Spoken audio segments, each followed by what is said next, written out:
Eu, Pedro, presbítero. 1 Pedro 5. Após Jesus ter ordenado a Pedro que cuidasse de seus irmãos, o mestre afirmou que Pedro seria cingido por outros e levado para onde não queria.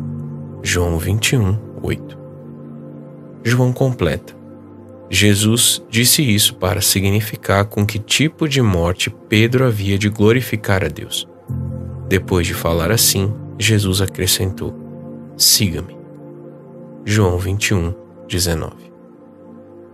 No livro de Atos dos Apóstolos há vários registros do serviço de Pedro ao Senhor.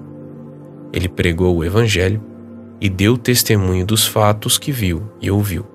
Atos 2 e 3. Enfrentou perseguições e aprisionamentos. Atos 4, 5 e 12. E foi enviado a pregar as boas novas aos gentios. Atos 10.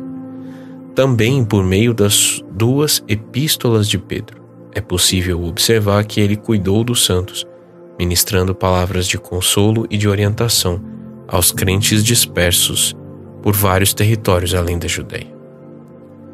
A tradição cristã afirma que ele findou seus dias como presbítero da igreja em Roma, composta majoritariamente por gentios.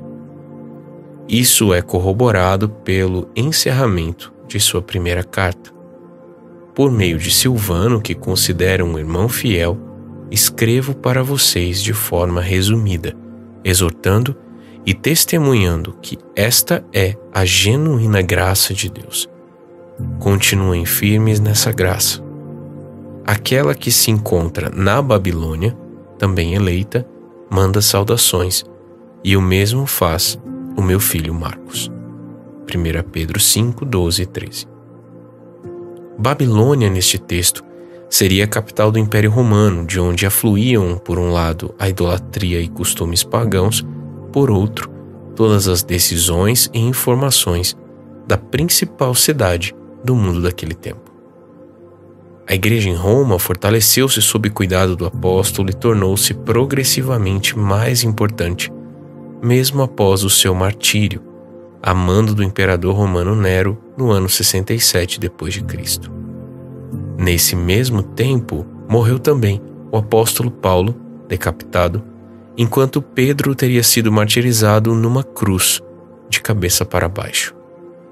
No mesmo período, João foi desterrado para Patmos, onde ficaria sob trabalhos forçados até ser libertado. João terminou seus dias como bispo da igreja na importante cidade de Éfeso.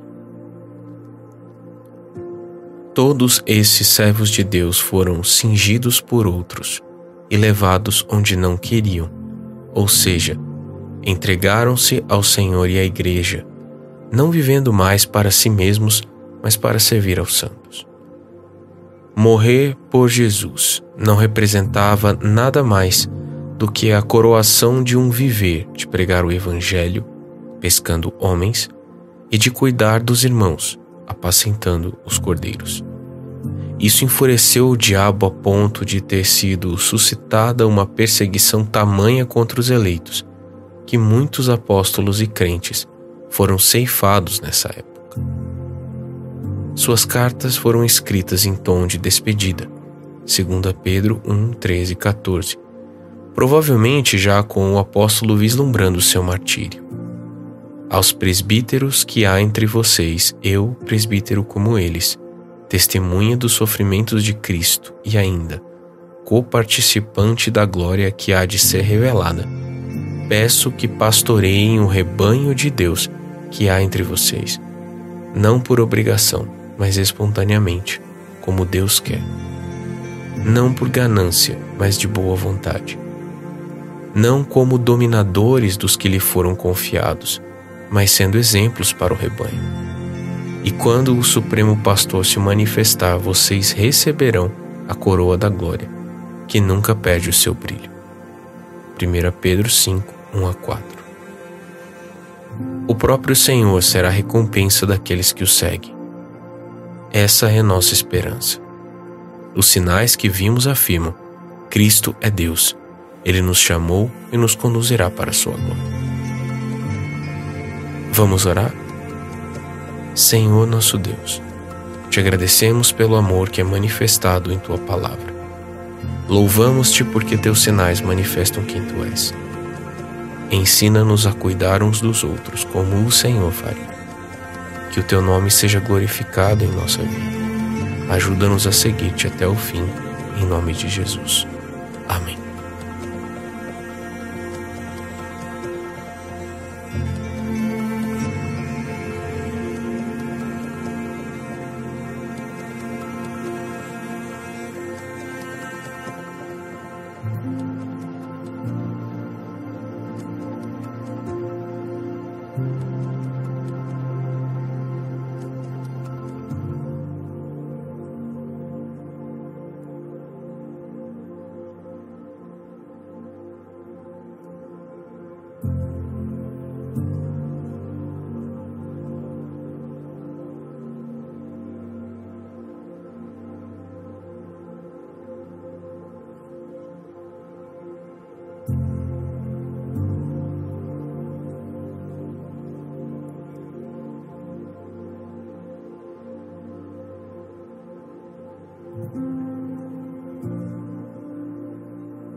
you.